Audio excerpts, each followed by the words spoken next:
let me show you how I got this gorgeous makeup look.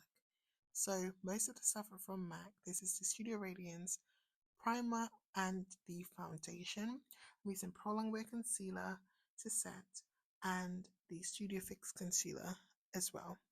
I'm going to pat that in and make sure you blend it nicely. Powders, I'm going to use the Studio Fix powder. All the stuff that I use is going to be linked down below because this video is going super fast, so it's hard for me to tell you everything that I'm using. But I will be listing it down below. I'm bronzing up at the minute because, you know, I gotta bring the sun to London, right? And this is from Inglot, this bronzer. And then I went in with the MAC bronzer.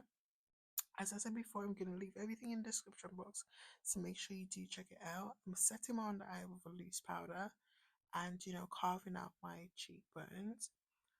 I'm going to put some setting powder all over. I've added some blush and now I'm doing my lips. It's going super fast. Lip gloss is a must, so make sure you top it off with lip gloss. Set because you want to stay all day. And yeah, that's it. Thank you guys so much for watching. I'll see you guys later. Bye. Love it.